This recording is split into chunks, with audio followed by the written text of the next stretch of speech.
Bonjour à tous et bienvenue sur les petits polyglottes. Dans cette vidéo, nous allons découvrir les préfixes R en allemand. Le préfixe R en allemand est un préfixe inséparable, c'est-à-dire il reste toujours soudé au verbe même lors de la conjugaison. En plus de ça, il ne prend pas le suffixe gue au participe passé.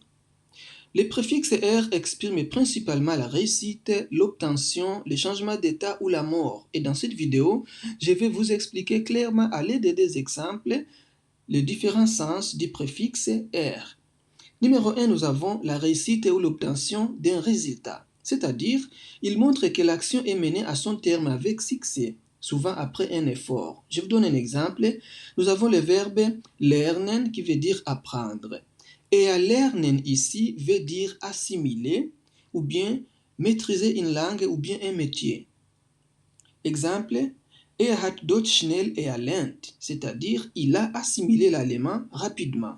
Deuxième exemple, nous avons le verbe reichen qui veut dire suffire. Et erreichen ici, ça veut dire atteindre un but ou bien un niveau. Wir haben unser Ziel erreicht, c'est-à-dire nous avons atteint notre but.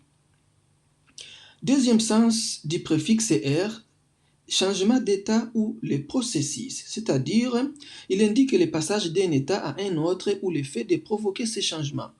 Ici, nous allons utiliser des adjectifs et à travers ces adjectifs, nous allons formuler des verbes. Nous avons par exemple kalt qui veut dire froid et erkälten avec a umlaut, ça veut dire refroidir ou bien s'enrhumer. Ich habe mich im Winter erkältet, c'est-à-dire je me suis enrhumé en hiver. Sich erkälten, c'est un verbe pronominal. Deuxième exemple, nous avons blass qui veut dire pâle, un adjectif, et erblassen, ça veut dire pâlir. Sie erblasst vor Schreck, c'est-à-dire elle pâlit de peur. Et puis nous avons frisch qui veut dire frais.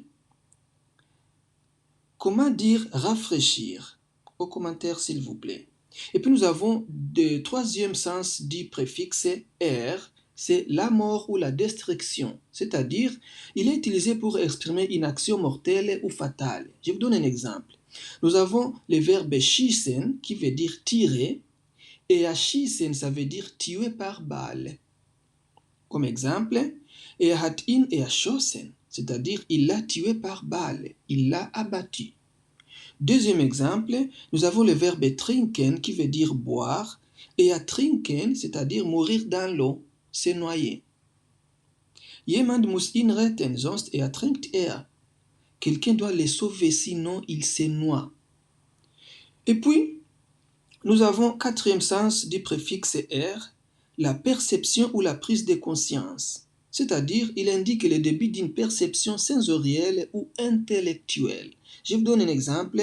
Nous avons le verbe kennen qui veut dire connaître et erkennen ça veut dire reconnaître. Reconnaître. Nous avons comme exemple Ich erkenne dich auf diesem Foto nicht. C'est-à-dire, je ne te reconnais pas sur cette photo. Un deuxième exemple, nous avons klären qui veut dire clarifier et erklären ça veut dire aussi expliquer.